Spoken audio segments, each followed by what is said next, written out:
नमस्कार, मैं हूँ मोनेश कुमार जैन और आप देख रहे हैं आज नगर कुक्षी के समाजसेवी श्री सोमेश्वर जी पाटीदार के कुक्षी जिला बनाने के आंदोलन में आज नर्मदा बचाओ आंदोलन की श्रीमती मेघा जी पाटकर उनके समर्थन में आई है। आज हम इनसे इस बारे में चर्चा करेंगे। दीदी नमस्ते। दीदी सबसे पहले तो आपको बहुत बहुत धन्यवाद जो हमारे इस आंदोलन में आपने हमारा समर्थन किया। आप इस बारे में 2 शब्द बोले दीदी। ये भी अच्छी बात है कि मीडिया भी शामिल है आंदोलन में, तो आप भी आंदोलन जीवी बन गए हैं। हमारे नर्मदा बचाओ आंदोलन के साथियों के साथ, जिसमें वाहिद भाई है, कमला बहन है, भगवान भाई है, राहुल यादव है, हम सब लोग आज सोमेश्वर पाटीदार जी का ये अनिश्चितकालीन उपवास के द्वारा कुक्षी को जिला करने की मांग का समर्थन करते हैं। हम जान रहे हैं कि ये मांग कब से उठी है और कुछ सालों से इन्होंने हर स्तर पर अपनी बात पहुंचाते हुए, खून से भी पत्र लिखते हुए, सरकार एक लफ्ज़ का जवाब नहीं देती है। ये बहुत ही विचित्र बात है और इसका ही मतलब है कि इस देश में कहीं ना कहीं जनतंत्र का सम्मान कम होता जा रहा है और इसलिए ज़रूरी है कि जनतांत्रिक व्यवस्था और संस्थाकीय संरचनाओं का विकेंद्रीकरण हो जाए, ताकि लोगों की जो ग्राम सभा है, लोगों के जो जन जन की मांगे हैं, भावनाएं हैं, इच्छाएं हैं, प्राथमिकताएं हैं, उसको सरकार को मनाना संभव होगा। उसके आधार पर हमारे इस क्षेत्र के डही के, आज अलीराजपुर के पूरे नर्मदा किनारे के क्षेत्र के लोग जिले में आए थे और बहुत बड़ी संख्या में हम लोगों ने जिलाधिकारी को हमारी मांगे रखी। तो आज किस प्रकार से भंगार अवस्था में जी रहे हैं लोग, न उन तक पानी पहुंचता है नर्मदा किनारे होते हुए भी, न उनका वन अधिकार दिया जाता है, न उन्हें बिजली मिल रही है, अंधेरे में जी रहे हैं। तो आज इस प्रकार के क्षेत्र के लोगों को क्या धार, तहसील और ज़िले तक पहुंचना संभव है? पेट्रोल और डीजल का खर्चा, बसेस से जाना आना, बहनों को भी समर्थन मिलना चाहिए। इस प्रकार के नज़दीक के किसी भी जनतांत्रिक मोर्चे पर पहुंचकर अपनी भावना, अपनी मांग रखने के लिए, जो इसी से संभव होगा। कुक्षी एक इतना बड़ा तहसील है कि वो ज़िले का स्थान एक प्रकार से बन ही गया है। वो ज़िले जैसा एक केंद्र बन गया है, न केवल अधिकारियों का, न केवल कोर्ट का, न्यायपालिका का, बाज़ार का, लेकिन आदिवासी और निमाड़ी सभी समुदायों के लोग कुक्षी में एकजुटता के साथ अपने बहुत सारे कारोबार करते रहे।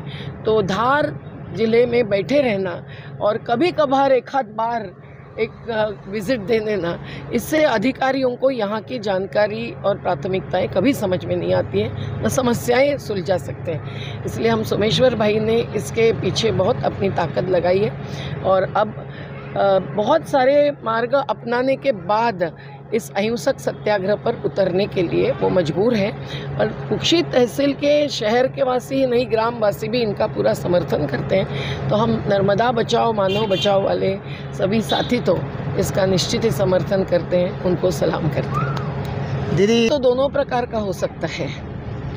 पहाड़ी आदिवासी गाँव में जब एक रास्ता जाता है तो कई बार रास्ते से लकड़ी चोर भी जाते हैं और ज़मीन भी लूटने वाले जाते हैं और गांव को विस्थापित करने के लिए भी उस रास्ते को काम में लिया जाता है। ये हमारा अनुभव है, महाराष्ट्र के भी आदिवासी क्षेत्र का, मध्य प्रदेश के भी आदिवासी क्षेत्र का। लेकिन मैंने जो कहा कि अगर ग्राम सभा, लोकसभा से ऊंची ग्राम सभा, सही बात, ये हमारा नारा नहीं है, हमारा विचार है, हमारी संकल्पना है। और पेसा एक्ट जैसे कानून अब बहुत सारा प्रचार प्रसार उसके आधार पर करते हैं, लेकिन ग्राम सभा के प्रस्ताव और ठहराव को सम्मान देते हैं क्या?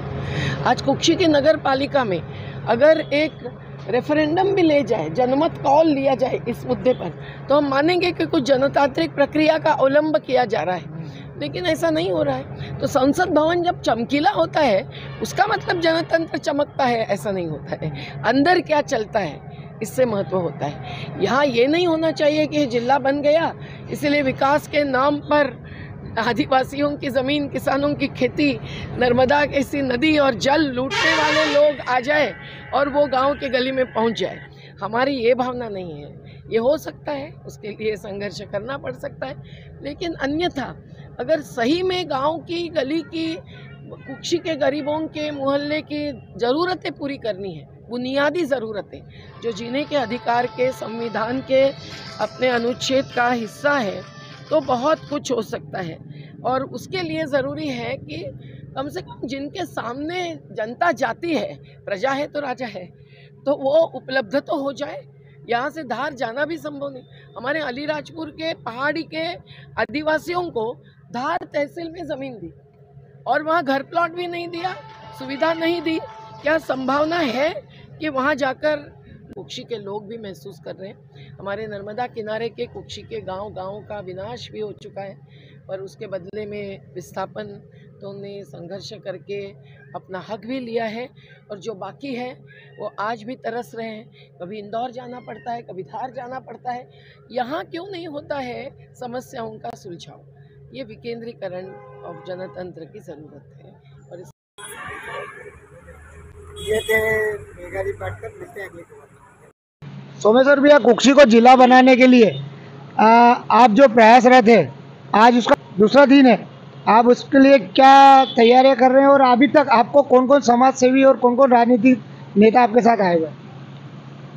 कुक्षी को जिला बनाने की मांग बरसों से कर रहे हैं और गत दिवस ही हमने माँ गायत्री की पूजा आरती करके आज अनिश्चितकालीन उपवास प्रारंभ किया। आज दूसरा दिन है। नगर के और क्षेत्र के गणमान्य नागरिकों, भाजपा के हो या कांग्रेस के हो, उनके पदाधिकारियों, क्षेत्रीय विधायक, इनके सभी की उपस्थिति में उपवास प्रारंभ किया है। आज भी विभिन्न गणमान्य नागरिक आए थे यहाँ पर, उनका समर्थन है और निश्चित रूप से शासन प्रशासन से आग्रह है कि कुक्षी को जिला बना दे, अन्यथा आने वाले समय में और भी उग्रता पे आंदोलन जाएगा, उसका शासन प्रशासन को सामना करना पड़ेगा। और हमारे क्षेत्र के कुछ जनप्रतिनिधि भी है जो वो स्वयं तय कर ले, वो साबित कर दे अपने आप को कि वो नेता है, जनप्रतिनिधि है या ऊपरी नेताओं के पट्टे मात्र है। क्योंकि हम जनप्रतिनिधियों को इसलिए चुनते हैं कि हमारे क्षेत्र की जनता की बात को उचित स्थान पर पहुंचाए और क्षेत्र को लाभ दिलाए, क्षेत्र को बड़ी सौगात दिलाए, क्षेत्र के विकास के बारे में सोचे। लेकिन अगर उस विषय पर, उन बातों पर वो खड़े नहीं उतर पाते हैं तो ऐसे जनप्रतिनिधियों को अब नहीं चुनना चाहिए और आने वाले समय में उसको इन बातों का सामना करना पड़ेगा। इसलिए शासन प्रशासन गंभीरता से इस विषय को ले और हमारी मांग को पूर्ण रूप से पूर्णता की ओर ले जाए। भैया, जो उपवास का दूसरा दिवस है, आपको इसमें डॉक्टर वगैरह आए थे, कोई परेशानी वगैरह बताइए? जी, कल से डॉक्टरों की एक बीएमओ द्वारा टीम गठित की गई है। वो 2-3 डॉक्टर आए थे, उन्होंने सुबह शाम चेक कर रहे हैं। अभी उन्होंने परीक्षण किया तो उसमें 2 किलो से अधिक वजन कम बताया है। भाई साहब, अभी जनता के द्वारा अभी 2-3 जनों से मेरी बात हुई है। कुछ जनता ऐसी है कि उनको इस बारे में समझ में नहीं आ रहा है। अपन जैसे कुक्षी को जिला बनाते हैं तो अपने कुक्षी को क्या क्या फायदा होगा, वो उस बारे में थोड़ा सा प्रकाश डालें। देखिए, धार जिला मुख्यालय वर्तमान में कुक्षी से 110-15 किलोमीटर पड़ता है, 110-15 किलोमीटर। वही डही क्षेत्र जो आदिवासी बाहुल्य क्षेत्र है उसको 160-70 किलोमीटर तक भी पड़ता है, आखिरी छोर के गांव को। तो एक तो उनका दिन भर का जो जाना आना होता है वो समय खर्च होता है, धन भी खर्च होता है, और वो हर व्यक्ति जिला अधिकारी के या जिला प्रशासन के संपर्क में नहीं रहता है कि कॉल करके पूछ ले कि साहब बैठेंगे या नहीं बैठेंगे। तो उन्हें दोबारा दौड़ना पड़ता है और परेशान होकर दिन भर फिर जैसे तैसे आता है और अपने काम काज छोड़ के जाता है। तो एक तो ये समय की और धन की भी बर्बादी होती है और समय पर काम भी नहीं हो पाता, इससे भी परेशान होता है।